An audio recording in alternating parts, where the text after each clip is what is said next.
Welcome to the Watch Project Show, brought to you by the Watch Project Media Group. If you have ever dealt with the wild world of homeowner associations or condominium boards, you know it can get a little crazy. Each show, we're diving deep into the politics, the news, and the unbelievable stories that come out of association living. Whether you're a board member, a homeowner, or just want to learn more, we've got something for you. So, let's get into it. Now, presenting your co-hosts, Dr. Deetra Poindexter, an executive director and the founder of the Watch Project, Michael Shepard.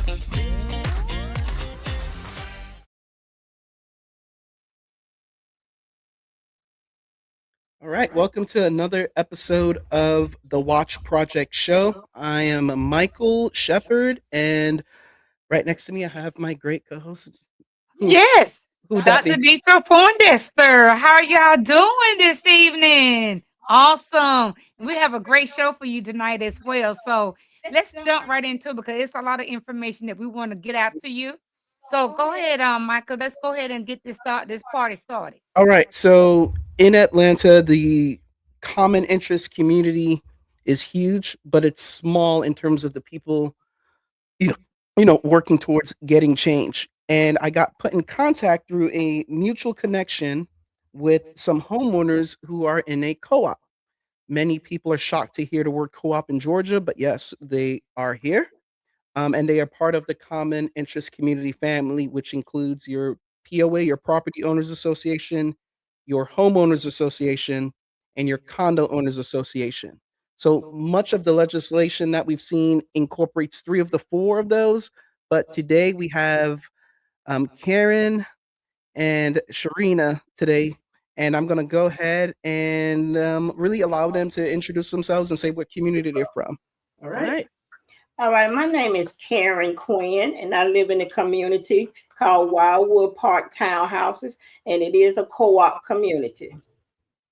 And I've been living there for 3 years now, 3 years and some months. Excellent, excellent. How long have you lived there, Sherina? Yeah. My name is Sherina Akil. I am a member of Wildwood Park Townhouse Cooperative Community. I've been a member there since June 2012. All right. And so, like I said in the opening, a lot of people aren't familiar with co-ops. So could you just tell us a little bit about co-ops and how they work? Cooperatives, you want to hear the initiation part? Yeah, no, for sure. Yeah. Cooperatives were initiated by HUD because they saw the example or format of renters in high rises in New York got together, purchased their buildings, and turned it into a cooperative community, thereby empowering themselves to make, because they were tired of the constant increase in the rents. So HUD thought that it would be a great idea to help low-income members who were transitory because of annual rental increase, that it would help bring stability to them. They could stay there, own the community, and actually govern themselves. Wow. Yeah, that's good. Okay, that's a lot. That's a lot. And for that to be taking an opportunity to look at another graphic of people and being concerned about their needs for low income. Yes. So where did this even got started from? I mean, how did this come up with being involved? Where did the history come I from? don't exactly know the year, but I do know that that model was taken in by HUD because of the success of the homeowners, the cooperatives that were established in New York City. Mm-hmm. Wildwood Park, by the way, is the oldest cooperative community in the Atlanta area. That's paid for. And we've paid the mortgage off there. So the members are actually the owners of every building, every piece of equipment, and the members' monthly charges pay the salaries and the management company fees for the functioning of that property. And it's been going on since 1969-70. Which is called carrying charges.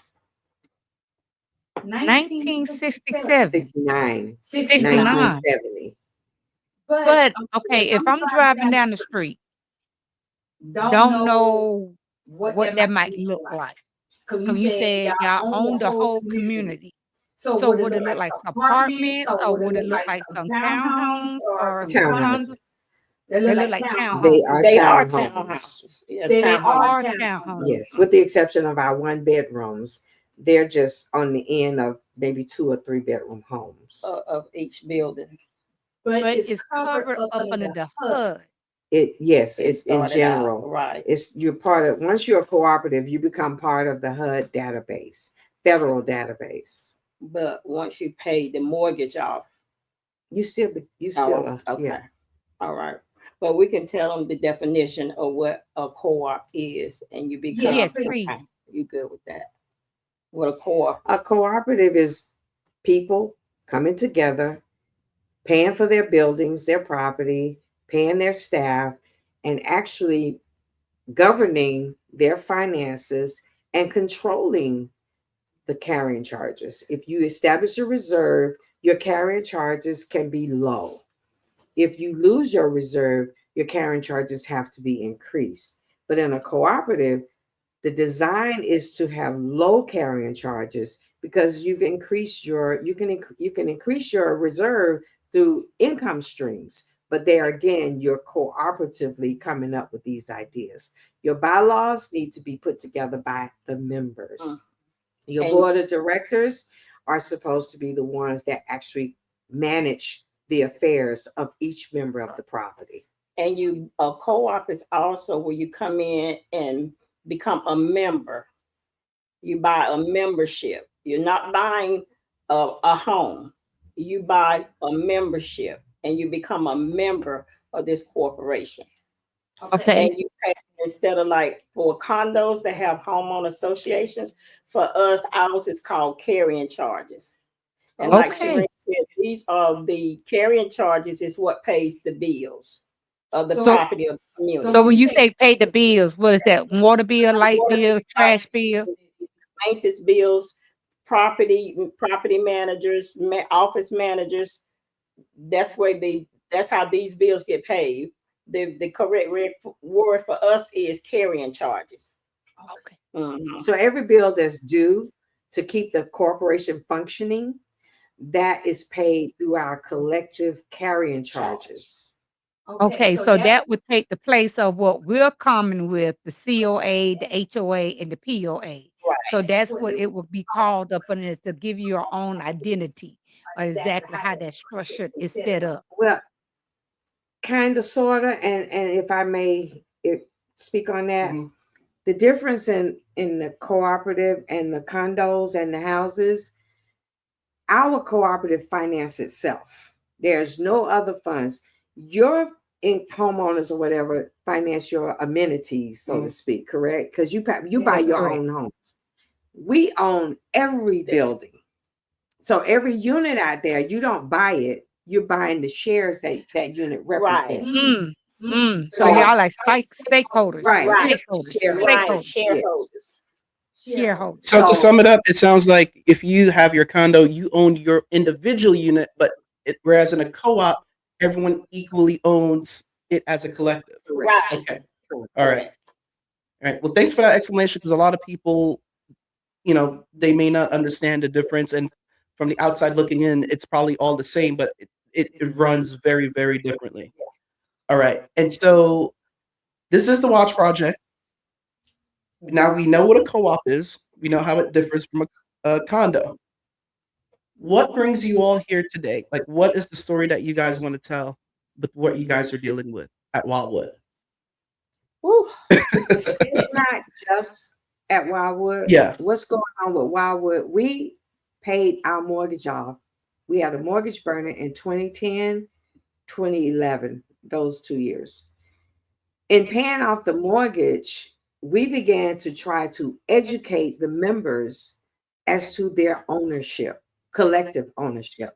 In doing so, we brought about antagonism from the management and the board of directors.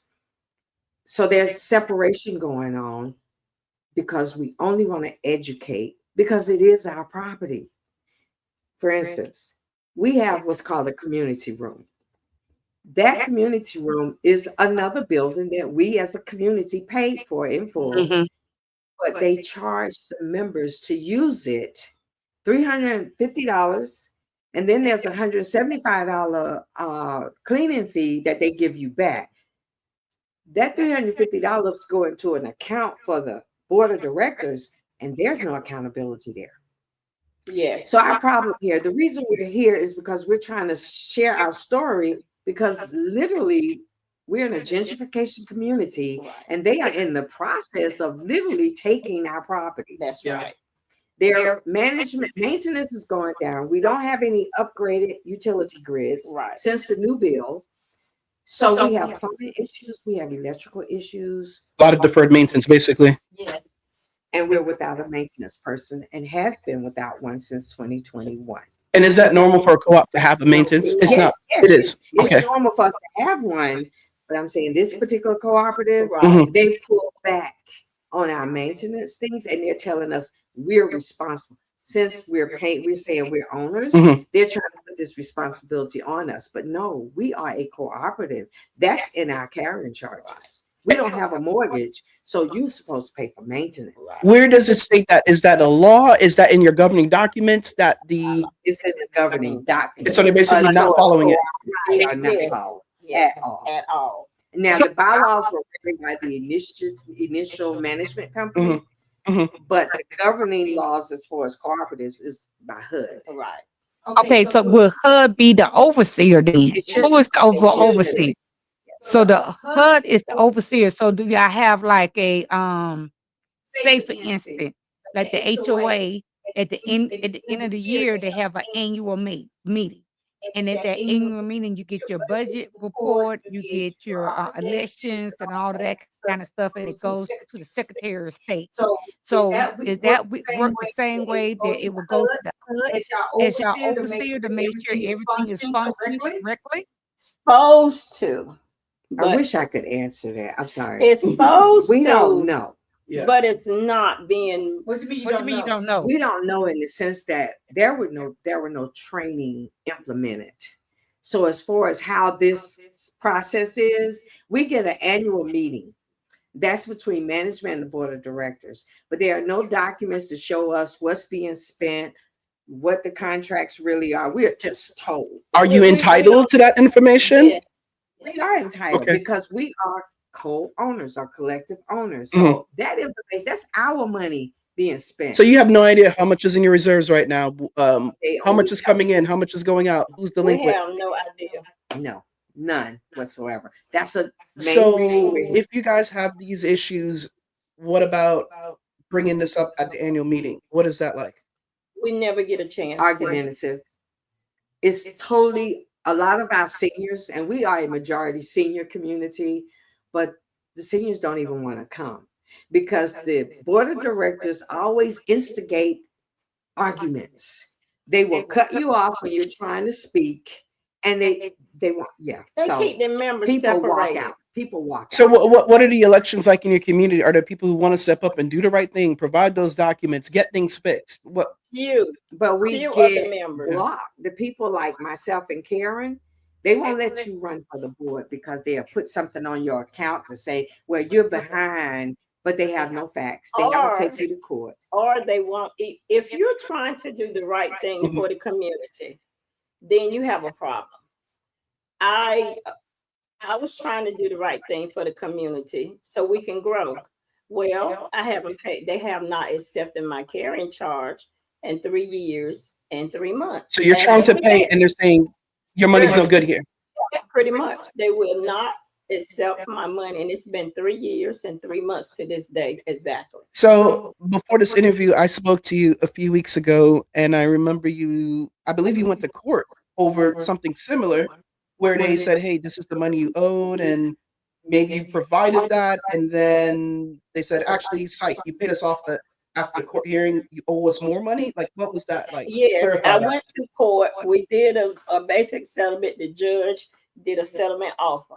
Okay, at first they didn't want to accept it. They kept saying I owe them more money, and I said this is what the judge said I owe. So finally, they accepted it. So this was on a Thursday. I went to the office Monday, to ask what was the address again so I can pay online. The manager at the time turned around and said, I still owe $5,000 more. So it's been zero ever since then. I got put out of the office, and that's it. And I hired a lawyer. The lawyer did not do his job. I'm in the middle. I have another lawyer. They are not doing their job. So I've been fighting this. But the people that supposed to be helping me, that I pay my money to, they're not doing their job. Okay, so what county is this? It's Fulton County. Fulton County. So who's your representative for Fulton County in your district? Sheila Jones. She's your state rep, and your state senator is Howard. Yeah, Howard. Howard, yes. All right. So you all went to the Capitol recently. Yes. There was an HOA Capitol Day. The Watch Project, we held a rally before that event.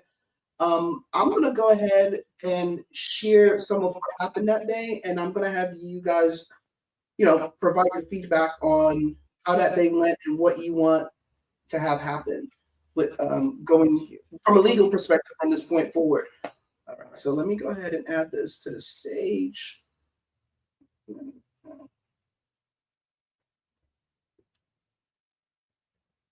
All right.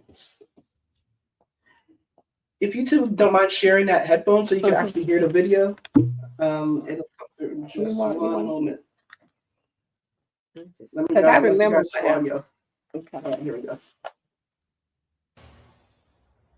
We saw a lot of familiar faces. I can't. No, we can't hear it. Yeah, I see. At the Capitol today. We've heard from hundreds of homeowners having. No, we can't hear it on this. No, it's very, very low. Problems with their HOAs just in the last year. And it's actually freezing up on us a little bit. Yeah. Of those, nearly half of them are in lawsuits with their It's better. More. Yes, it's getting better. HOA. About 30% have. Hold on. It is freezing, as you Yeah, said. let me go ahead and adjust this audio for y'all. I'm trying to figure out Deetra's computer without shutting us all out. Oh no, I can just do it right here. There we go. Liens on their home, and the average amount that they Okay, it's freezing. owe in fines is nearly $10,000. Start it over. Here we go.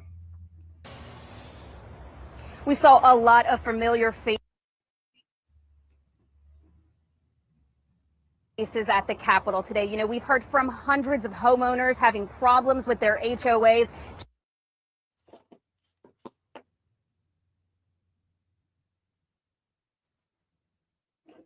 Suck down the. Just in the last year, of those, nearly half of them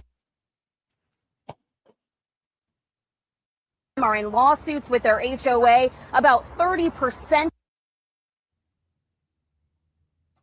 I'll try one more thing. have liens on their home, and the average.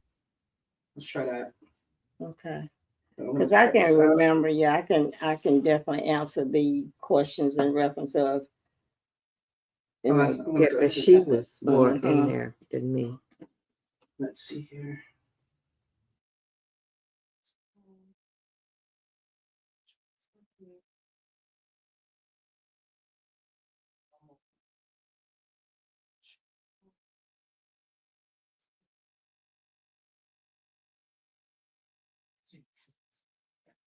Familiar faces at the Capitol today. We've heard from hundreds of homeowners having problems with their HOAs just in the last year. Of those, nearly half of them are in lawsuits with their HOA. About 30% have liens on their home, and the average amount that they owe in fines is nearly $10,000. They have no office to go to for help, and that is why they came to the Capitol today. Are we here for HOA changes? Yes. HOA Day at the Georgia Capitol began with homeowners gathering in Liberty Plaza. Rise up, homeowners. Some faces you may recognize. My story was featured on Atlanta News First, who was helping expose these issues. Danielle Reyes is featured in our investigative series, HOA Nightmares. It's a blatant selective enforcement. And now part of a community watch group for HOA oversight, leading the charge into the Capitol Tuesday. Don't let anybody off the hook today. Dozens of homeowners pleading with lawmakers to help. You have no idea what the fines are for. I wake up every day to a fine. And the frivolous fines are like your trash can is seen from your backyard, your mailbox and your driveway should be pressure washed, and your fines are in excess of tens of thousands of dollars. There's no lawyers to fight for homeowners because there's more lawyers getting money from the Homeowners Association because of the financial gain. I'm terminally ill. I don't have much longer to live. I want to be able to be alive to see the ordeal that we've been going through for the last year and a half over. But they're the ones that wants to foreclose on our house when we say we've never gotten what we were promised. So why do I have to give you what you were promised?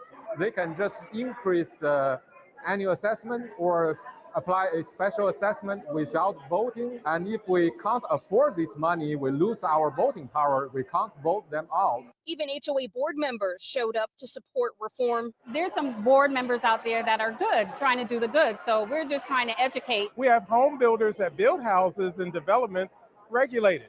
But when they actually get done building the house, they turn it over to the HOA unregulated. Excuse me. HOA Day organized by Representatives Viola Davis, Kim Schofield, and Sandra Scott, as well as Senator Donzella James. They don't follow their own rules and bylaws. Continues with a call to action for all lawmakers to prioritize and protect Georgia homeowners.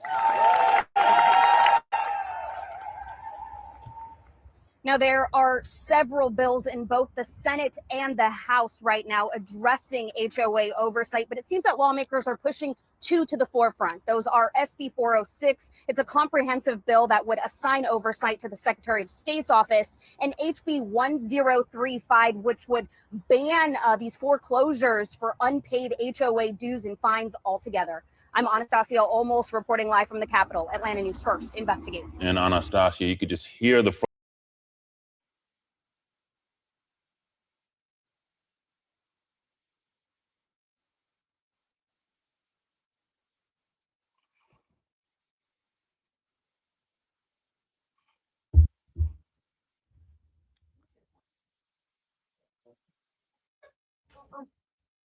All right, so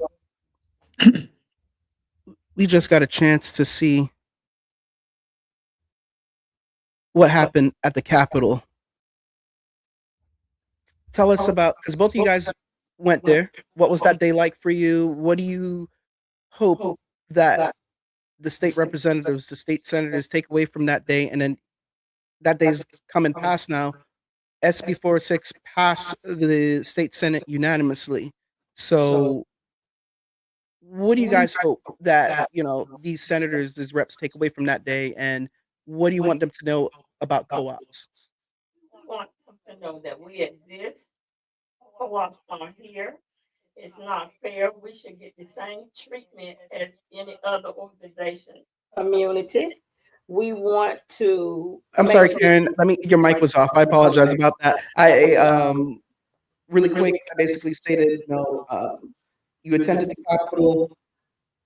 What do you want these legislators, the state reps, the state senators to know about how you guys feel, and what do you want them to specifically know about co-ops? Yeah. I want them to know that co-ops do exist. We are homeowners. We want to be represented. We want state senators, lawyers, judges, police officers to take accountability and represent us so we can keep our home. We are legally being put out our home illegally. There is no one that's there to represent us. We're fighting on our own for just normal rights to live in our home. Yeah. And I want laws to be passed to protect homeowners, whether you live in a co-op, a homeowner association, a common community, whatever it is. But we need these laws to be passed. Yeah. Sherina, look like you wanted to add something? I wanted to add, as far as cooperatives, we're on the status of apartments. But we're not renting. So we would like to get on the status of home ownership. Even though we're collectively owners, we want to be considered as homeowners and not treated as renters. Yeah, so from my understanding, from a legal standpoint, you guys are owners and not renters. I believe that's potentially an oversight by the legislators who are not aware that, once again, these are all common interest communities. And obviously, they use HOA and sometimes POA as a catch-all, even when they're talking about condos. And especially since I met Karen, I've been telling legislators, co-ops are a thing. They need to be included in coverage because you're going to have a situation where you have this, the state oversight board, and then you have people in HOAs getting assistance, POAs, all of the COAs that are already saying, well, oh, you're in a co-op, you're not eligible for oversight. I don't believe that's their intention, but they need to be careful with their language. It could be a situation where you go to seek assistance and your board and the attorney say, you know what, guess what? All those other people are eligible for reprieve. You aren't. You're gonna have to sue us.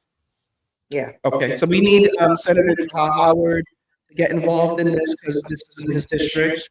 We need Representative Sheila Howard to get this to make sure that Sheila Jones, sorry, I'm throwing Howard with everybody. Sheila Jones know that her constituents, not just in your co-op, but I believe there's other co-ops in her district as well. So we need those people to come forward as well. Reach out to her to make sure that you guys are included in these, sweeps of protection that's about to take place in the capital. It's setting up Georgia right now to be one of the toughest states in the nation, believe it or not, on HOA. I'm just going to say common interest community corruption. So yeah, Deisha, anything you want to add to that?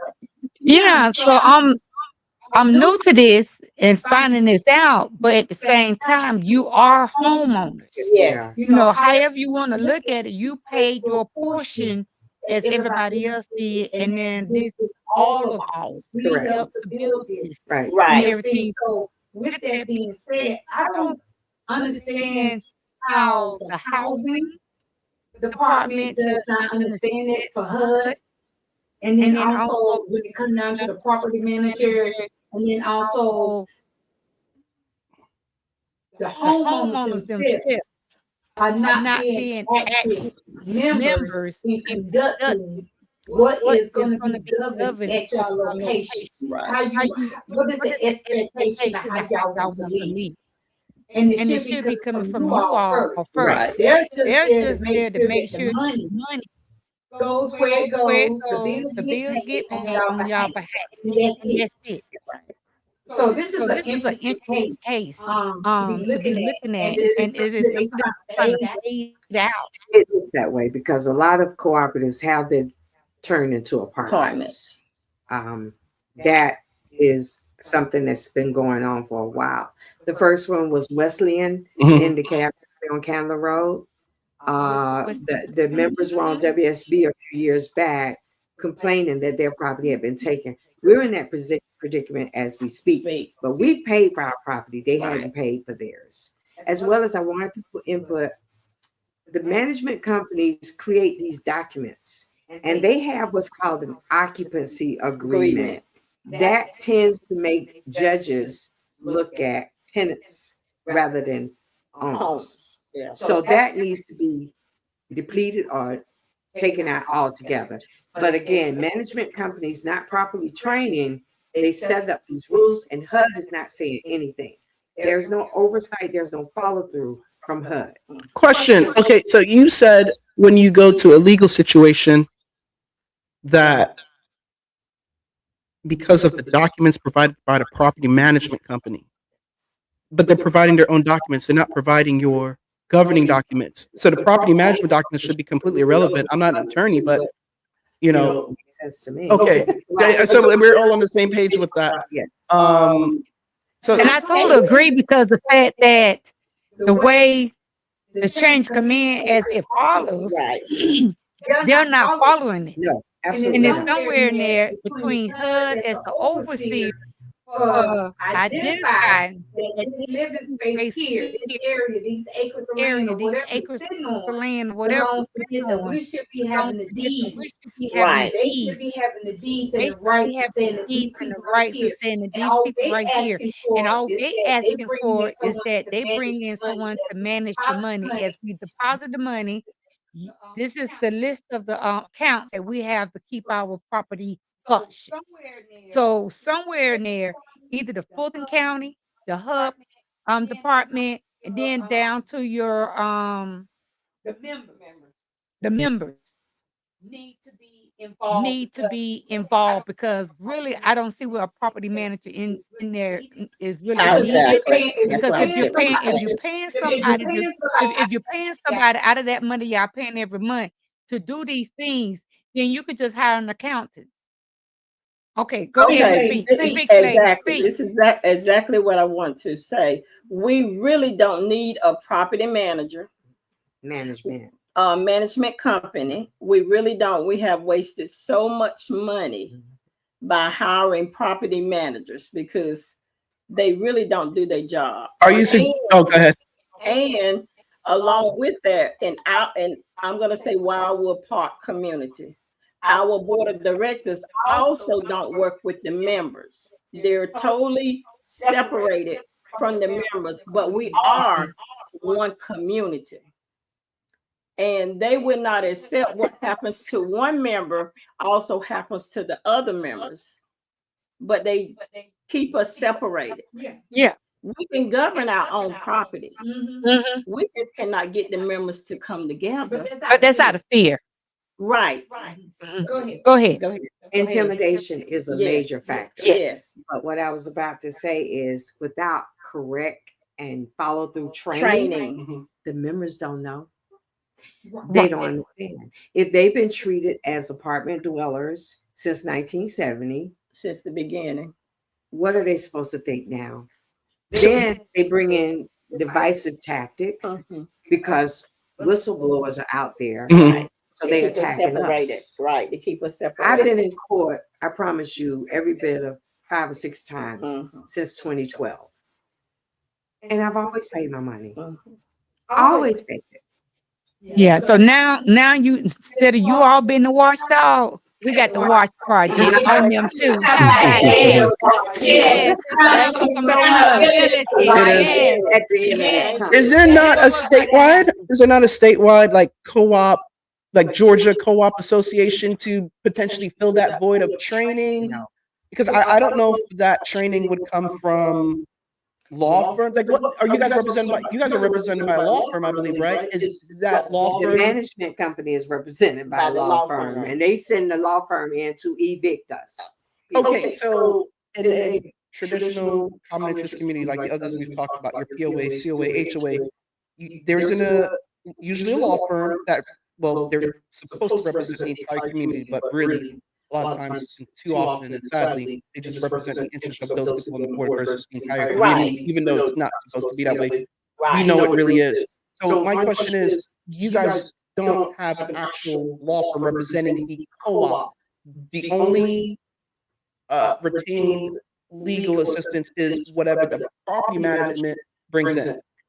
Okay. Do you feel that that law firm represents the property management interest versus that of the co-op? Yes. Yes. Okay. Pretty much so. Yeah. Ain't no Pretty much. I mean, that's plain to see. A blind person can see that. A member recently asked that question in a meeting that was held in January.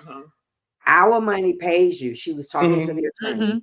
Our money pays you. So do we get representation from you or just the management? Who are you hired by?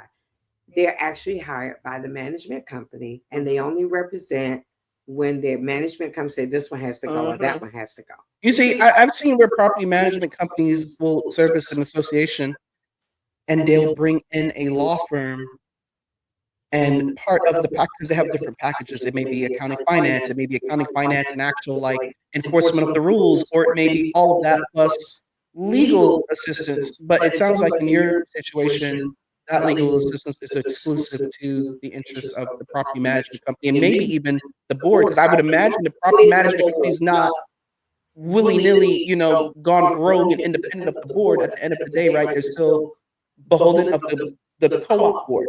Right. You don't feel that way, Sherina? They should be, but it doesn't So, all right, sharpen so- The it. board has not been properly trained. The board functions as a social club. Okay. They see management as the all in all, Mhm. when management literally works for us. Right. Meaning the board and Mhm. us. We pay the management's monthly fees. Right. We pay their staff, their Mhm. retirement funds, their medical stuff. Mhm. We pay all of that. But the board, for some reason, feels they have an obligation or responsibility to management Right. more so than the Than the members of the members. community. And when you say management, just to be clear to everyone, you're talking about the property management firm. Correct. Okay. Okay. The staff in the office Right. comes with the management Management company. company. Do you guys want to say who the property management company is? Yes, it's PPS. And that stands for personal property LLC, whatever. Do you guys know if that firm represents only co-ops, or do they represent other common interest communities? They do represent other common interest communities, but I don't know the name of them. Oh, that's but okay. I know it represents with Wildwood Park Townhomes Incorporated. There's also Lexington Square. That's a co-op. co-op. Yeah, Mhm. For us in our group, there's 3 that we're connected with, and it's Rex Mills. Sister communities, essentially. Yeah. Okay. And so Those PPS communities are all cooperatives. As far as your question, No, that's fine. What I was trying to illustrate is the fact that you have a property management firm, and they're representing everyone in that common interest community, showing that you guys are in that fold as well. That was the intent of the question. And Yeah. PPS represents all 3 communities. The other 2 sister communities, Lexington Square, and and now Fairburn Townhomes across the street from us in our Yeah. community. So they have another co-op that they just added, while they still have a contract with us. Okay. And we pay this company PPS $8,040 a month. Yeah. To manage our property, and they are out of Michigan. Yeah. And that's where we at with it. And at the same time, our board of directors does not communicate with us at all, the other members. I wanted to ask a question going back to something that you guys covered really quick. You all mentioned that, there may be a board meeting and it sounds dysfunctional and they're probably not following Robert Rules of Order. But what about the election situation? How often is there board turnover? And are there fair elections? Like, what are your comments on that? there's no board integrity as far as elections, because the ballots, we actually have witnessed, and not just us, we had a reporter in our last annual meeting, and he witnessed ballots being stuffed in the box. Raise your hand. You request that before we start the voting, can we see that the box is empty? We're refused. We're denied. But we really don't even have meetings. When the board of directors have meetings, they don't invite the members. It has been as far as we got locked out of the meeting. So we don't even go to the meetings. They have meetings on their own. They're like their own community, their own club. So what I'm hearing is no different from a HOA, COA, or POA, meaning that you got your bylaws which govern you, to telling you what you should do, and within that, it is composed of the members, the homeowners that should be making the final decisions, not the board as a whole. The homeowner should be choosing the lawyer that they want to represent who they are in their property that they own. So I believe all of this call themselves to stand taking the burden off the homeowners, but really you put the burden back on the homeowner because you left them out of the conversation. So I will get on the phone, I will get an email, I will go on social media with your HUD, with your state representative that's supposed to be representing you, because this is an election year. They got voted in, they can get voted out. So email them every hour on the hours, social media them every hour on the hour, just to let them know that you mean business. And then hopefully with this SB Bill 406 for that oversight committee, that you be bugging them too, because this is a example of why it is needed, because homeowners need to be taking back control of their homes. Not nobody else dictating how to take their home away from them. Well, on that note, On that note, we don't set a mouthful. we don't set a mouthful, and we don't discover a lot, and we don't learn some history, and we're gonna have to bring this history back. Because what I'm seeing here is they trying to phase out that part, and whatever they can do to phase it out. But hey, we're gonna always have low income families, so it's a need. It's not a want. It is still a need, and if we don't stand up to make sure that our needs are heard, who else gonna hear us? There you go. So go ahead and close us out, Mr. Michael. This has been a great show. I can't wait to have them back on our show again, because we're going to look for some improvement. Things going to turn itself around. All right. So I just want to thank you two for coming, telling your story, being brave, and also being our first guest. So this is huge for us as well. I'm going to make sure that your state rep, who's also my state rep personally, sees this video. I'll be visiting him so he can also be an advocate. Even though SB 46 is out of the Senate, he can go across the aisle and advocate and make sure that his counterpart on the House side knows what's going on. So once again, thank everyone for tuning in. Thanks to my co-host Deetra, and we will see you guys in the future.